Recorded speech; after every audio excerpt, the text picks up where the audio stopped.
Greetings, race fans, and welcome to the podcast. Wheel Insights brings you inspirational stories from the world of motorsport, both on track and sim racing. I am professional commentator Webbo. Episode 1 is a great way to start our engines. We talk to Mathieu Gauthier-Thornton, a race driver with the Phantom Racing team, taking part in the Clubman Sports Prototype Championship.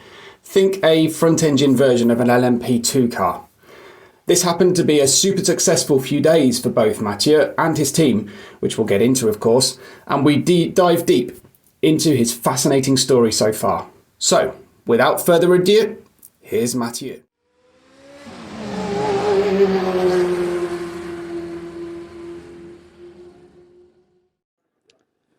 I'm here with Mathieu Gauthier-Thornton, and I want to get a good insight really into exactly how you've got where you've got and where you see yourself going in future.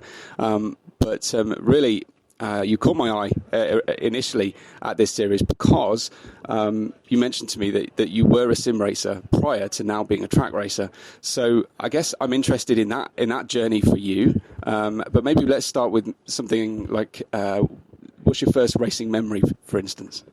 Or first racing memory. So going to a track, I think probably Silverstone when I was 4 or 5. I think my dad did an experience there for his 40th birthday, and he took me to the exit of, I think, Luffield on some of the concrete bankings just to look at the circuit. I'd never been to a track, and that was like just that whole day of seeing cars. I'd never even seen them in real life.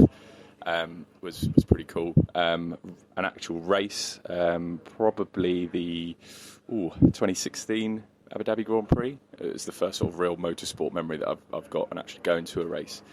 But it all started very early, watching lots of Formula One touring cars, and then playing Toka Race Driver really on the PS1 when I was probably around 3 or 4. So there's some pictures somewhere of that. But yeah, it was really good fun, and definitely got me into it through that. Well, we're obviously of a similar vintage because Toka Race Driver was a big deal for me as well, especially Toka 2. That was it for me. That was fantastic. So you remember playing that game. What made you think, I enjoy this game, let's take it to competitive, and actually see where we can go? Yeah.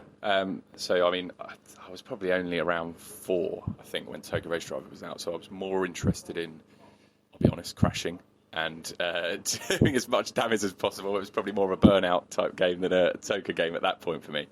And then when Gran Turismo 3 came out, that was what really sort of caught my eye in terms of, okay, this feels quite good. This is sort of quite realistic. Played a lot of Gran Turismo 3, Gran Turismo 4 even more, ashamedly amount of hours into that game. And then I started to see what was happening with GT Academy later on in the PS3 sort of years with GT5 and then GT6 after that. So you've probably noticed the theme of a lot of Gran Turismo there. But throughout that period, all I was doing was just sort of playing on my own, playing against the AI, playing with mates from school, and just random sort of lobbies online. So I hadn't really been taking it seriously up until that point, until I was 18 and GT Academy was a possibility. So I sort of put the time in for that and realised that I could make it to the sort of around the top edge of the leaderboard if I tried. And that was when I thought, oh, okay, this could be good, and sort of kept trying, and then eventually was lucky enough to qualify for GT Academy at Goodwood in early 2015. So that's, I think it's probably the point, I think, when I got to 18, and I'd won a few competitions at Goodwood before that on the sim. So I seem to be able to adapt quite quickly to different simulators, which is Goodwood's a favourite for that. You might go on one and it's got the sort of entry level wheel, and then you go on another one, it's £125,000 worth of very expensive carbon. So you have to be able to adapt quickly and try and set something good quickly. So I think that was where my strength was at, and I sort of tried to build on that from there. That's fantastic. I mean, so in terms of the home setup, we were talking presumably a lot about PlayStation, but did you make a jump towards PC eventually, and which platform was your selection? How were you getting equipped? What was that kind of journey like? Yeah, so after GT Academy, that was around 2016, I'd only ever played on PlayStation. And I'd been racing on a table that I'd made when I was at school in year 10 with my dad in the garden, made out of MDF. not necessarily what you would call a racing rig. I don't even know if you could call it a desk, to be honest, but we tried our best. And that worked, that was fine. But as I started to do more serious competitions, I was hitting the brakes, the pedals were moving, it just wasn't working. So I decided to buy a play seat, I think at the time, and then entered another competition, which was the Overclockers Racing Series. That was 2017. And the prize for that was a very nice PC at the time. It was top of the line. And I was lucky enough to win that through a day at Palmer Sport, which actually led to a career in sort of instructing on the side, which was great and great fun. And then from there, pretty much onwards, I've been PC / still Gran Turismo as well, because that will never leave me. But now I've managed to get a sim lab, so an aluminium extrusion type rig. Really nice and solid, and just a Fanatec direct drive that allows me to sort of change between PC and PlayStation as I want to, because I would like to go sort of the whole hog and get a really sort of top end direct drive, but then that will mean that I can't play Gran Turismo, and that wouldn't be right. So we've got somebody here who is actually driving a real racing car, a proper car on a track, with downforce and doing incredibly well at the same time, but still you're talking in the present tense in terms of sim. It's clearly still a passion of yours. Yeah, absolutely. So for me now, the sim stuff, I mean, I've had to take about a month off while I finish my degree, which pains me slightly, but yeah, this week I've finished that, so I'll be straight back on the LMP2 on iRacing, absolutely no doubt. So do a lot of endurance races with my friends who I've met through GT Academy, and we have quite a good team. We're all very, very similar in pace, so we know that we can trust each other when it comes to an endurance, and do a few of the sprint series. So LMP3, going to look at trying that next, and have been doing LMP2 for probably 2-3 years. Absolutely love that car. Yeah, so not too quick on the GTs. I struggle a little bit with those. I can get there or thereabouts, but LMP2 is really what I enjoy the most. It's all about those downforce for you. So are you racing with any of the pro teams at this stage? Have you had an experience in that regard?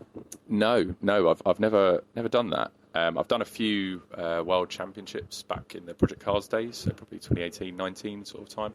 But that was actually through our team, the GTA Racing team. So we sort of stuck together within that as mates from the sort of GT Academy era. There's a few different years of that have sort of joined that team. But we were taking it quite casually, but happened to do quite well in that. But yeah, as we go forward, I don't know, it's getting it's becoming a bigger thing. So I would be open to the idea of sort of expanding that, but keeping it fun, because sometimes once you turn something into a job, you sort of lose the enjoyment of it. And I'm just conscious I don't want to do that. Yeah, absolutely. I mean, I've heard interviews with certain sim drivers who are, they're literally every hour of the day is accounted for. They've got a scheduled rest break, but for the most part, it's 10 or 11 hours a day sitting still. I can't imagine that the passion stays with you particularly through that time. But so talk to me then. You've obviously achieved a lot in sim racing, and you continue to achieve. But what, we talked about GT Academy, you went on to Palmer Sport. How do we end up then at a position where you're racing with Phantom Racing in the Clubman's Sports Prototype Championship? We just witnessed yesterday that even starting at the back of your class, you still managed to come all the way through the field in a 20-minute race and take home the class victory. Tremendous performance. But how do we get to this current racing scene? Yeah, so I mentioned briefly the Overclockers series back in 2017, and through that we completed a day at Palmer Sport as part of that competition. And I was lucky enough to catch the eye of the instructors on the day, going quite quickly in some of the cars and setting some good times, and was offered a chance to interview as an instructor there. So that was kind of my into the industry from that point of view. And I've been working there. I worked there for about 3 years, very, very regularly. And now it's tricky trying to get the time to go back there because it's not the most local place, but I absolutely love the place because you're sat with... probably sat with well over a few thousand people now in my years doing it. So you see everything that you should and shouldn't be doing in all sorts of different cars, in all sorts of different weathers. So you have to adapt quickly because although you're not driving, you're not in the driver's seat, you can feel everything the car's doing. You can see what the conditions are like, when the time starts to get quicker, where you are on the track. So all of that sort of knowledge has stayed with me, I think, even though it was in the passenger seat. Presently I'm now working with Brooklyn's Mercedes-Benz World, so doing some hot laps, passenger rides, and a lot of instructing and coaching with them. So that's my sort of keeping sharp on the weekends outside the full-time job. But in terms of how I got into the racing, so back in 2020, Alex Champkin from Vision Motorsport Engineering ran effectively a scholarship program to try and find a driver through the simulator. So very similar sort of program to GT Academy. We were assessed in karting on the simulator, and then in the simulator at Alex's headquarters, and all of those scores were put together on a very sort of data-driven basis. So you had a score based upon all of that performance.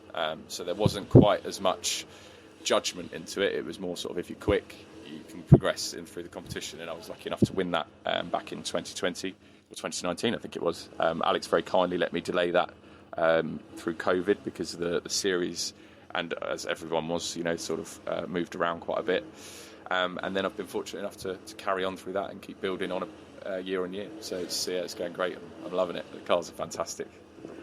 You say about fantastic cars. So let's go through the list then. What are you driving? What now? And what have you driven? What brings the biggest smile on the face? Things like that. So at the moment I'm racing the Phantom P94. So it's a Clubman's prototype car. So it's a front engine prototype car. It's got slicks, wings, and it's in the CSP2 class. So you've got 130 horsepower. There are a few other classes out there. So there's some classic classes with some of the older Ford engines, and the CSP1 class, which has got 200 horsepower. So those are quite a bit quicker, around about the sort of pace of an F4 car. So there are lots of downforce. You want to keep the car tracking nicely through the corner. There's not much sliding going on unless you're in the wet, which is great fun. So I'd say these are probably the favourite cars that I've driven so far, just from a sheer performance point of view and how fast you can go for how much money they cost you. I think you probably struggle to beat them for that. In terms of fun, I've driven a lot of fun road cars, and probably my favourite out of those, just because of the lariness of them, has to be the BMW M2. It just puts a smile on your face whenever you're on the track, because it's never quite pointing in the right in exactly the right direction. But yeah, the grin is sort of from ear to ear, pretty much every lap in one of those. So, I mean, it sounds pretty much like this journey for you has been entirely merit driven. This is about time, practice. I don't know. Do you believe in talent? Do you think that you are innately talented, or do you think you have a set of predispositions and then you put a lot of work in?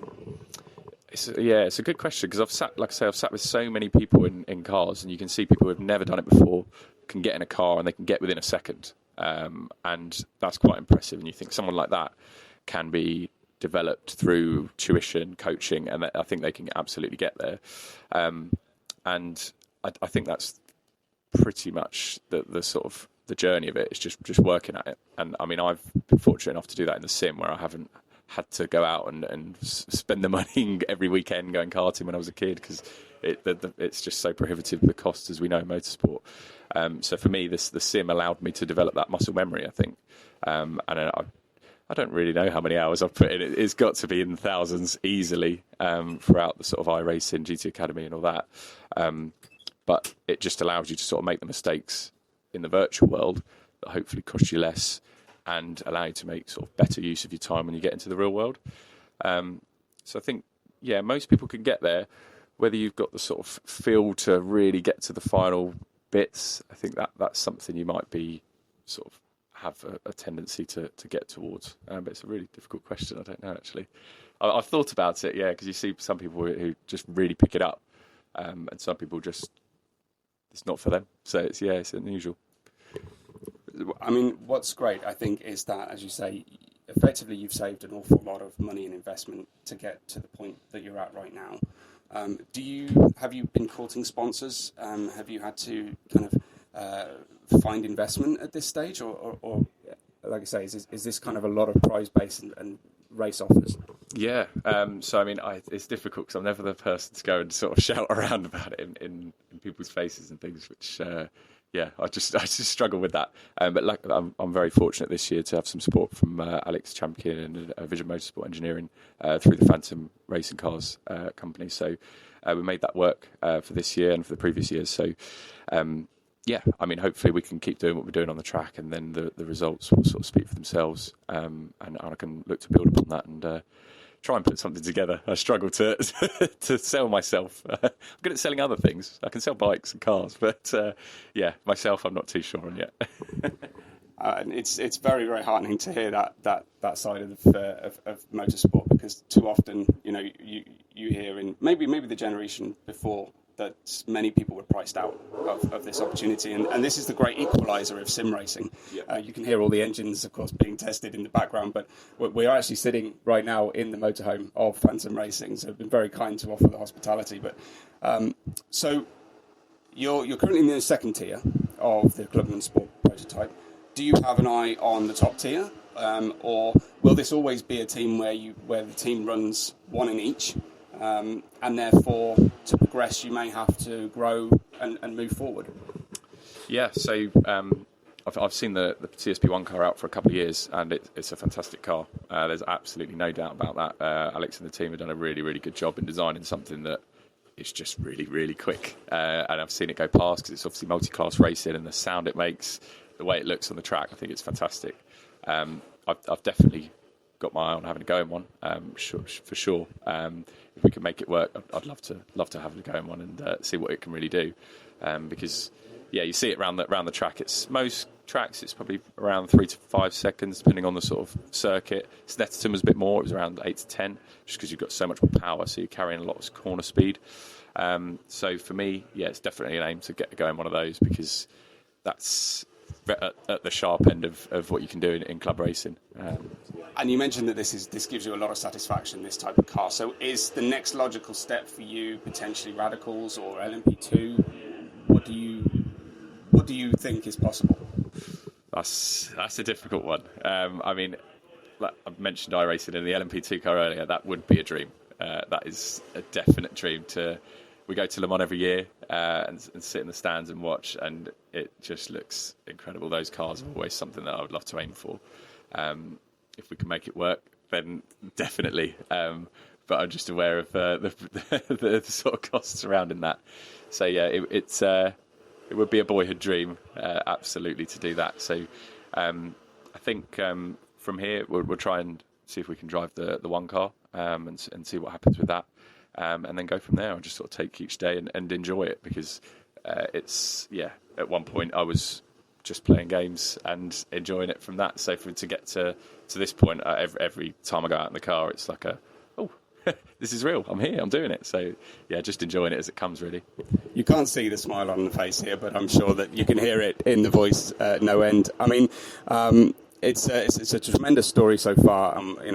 We wish you all the best in terms of securing this championship. First of all, of course, that's going to be the first priority. And moving forward, let me just ask a couple of final questions. Then the age-old question in terms of sim racing: what's closer, in your opinion? What is the best platform for you to prepare yourself to handle track cars? Oh, you've asked a real difficult one there. So my preference is iRacing, and a couple of the cars, you've got sort of different levels of some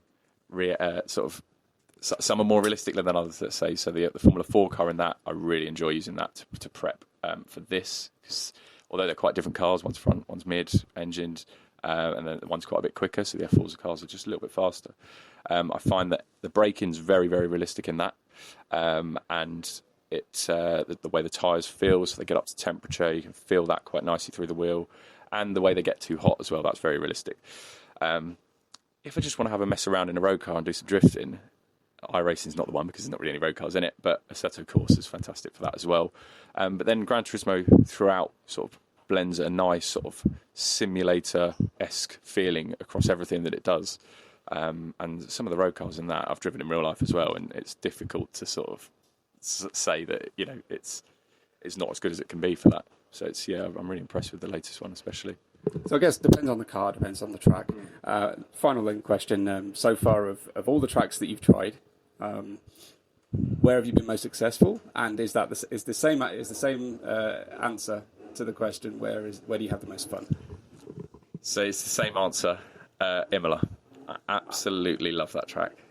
throughout all of the different platforms I played it on. So I think the first one was a Assetto Corsa in a GT3 league a few years ago, and it just flows so nicely in anything. So I've driven the LMP2 there on iRacing, like I say, GT3s, Formula 4. Everything I seem to drive there is brilliant. And even in a road car, when you're having some sort of fun linked drifting throughout some of the corners, yeah, it's a brilliant track. I'd love to go there in real life because it looks absolutely brilliant, especially the last few years when a Formula 1's been there. It's been an amazing kind of few days for you. You took in Goodwood Festival of Speed, and not only are you winning on track this weekend, but tell me about what happened with the Sims. So it was good. So I managed to get a last minute ticket to go on Thursday, and I can't resist it. Whenever I see a simulator and a leaderboard, I have to have a go. And I was lucky enough to win some really nice prizes. So we had to go on the Lazanti stand and won a set of Bang & Olufsen headphones for the PC, which will be a nice addition to the rig. And some tooling from the Elite Garages stand there, which that was a really nice little rig and Formula 1 car around Goodwood, modern Formula 1 car, so quite different to what actually might be racing around there, but again, that's the beauty of the simulator. Managed to pick up some nice prizes from that. Had to go on the Formula 1 game, the most recent one, which I was quite impressed with. I haven't played that in a few years, and that felt a lot better than I remember.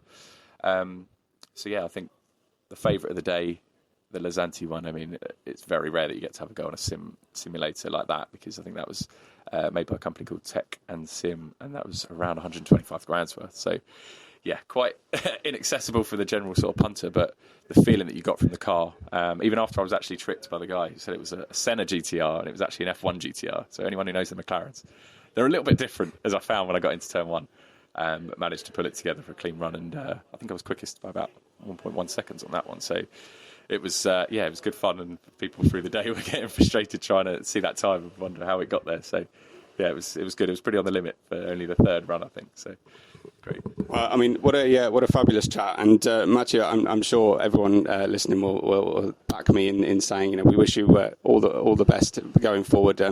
Thanks to Phantom Racing as well for providing the hospitality today to enable this chat, and of course to keep you in the racetrack.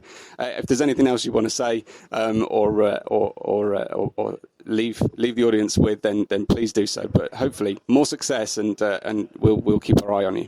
Thank you very much. Yes. So one thing I would say is excellent pronunciation on the name, by the way. It's very difficult. Not a lot of commentators can do that. So no, really good. And I must run because I think I need to get my race suit on. And I don't know if that's rain spots on the window, which makes it exciting. So yeah, watch out in race 2 of the weekend. I think we're starting on pole from the class. But hopefully we're up there with some of the cars in the faster class CSP1, so see if we can have some fun with them. And have some good racing. And I set the lap record yesterday, but I think we can go quite a bit quicker with a proper dry setup on, because we were running a wet setup yesterday, but with slick tyres. Let's see what we can do. Have some fun. Tremendous. Thanks so much. That's a fantastic chat. Thanks so much, Mathieu.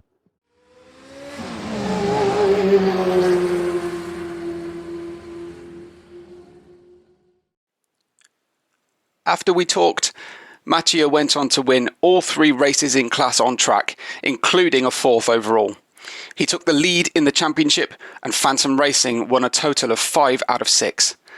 One of the Goodwood Sim wins he mentioned included beating Tom Chilton as well. Please follow Matt on Twitter at GTA_Matty234, or even better on Facebook, MGT Motorsport. And also follow Vision Motorsport Engineering on VME Products. You can find me at Webbo Red 5 everywhere. That's WEBBO RED and the number 5. If you have suggestions for this podcast or for paid commentary, promotional, voiceover or similar opportunities. Until next time, race fans, this is your checkered flag.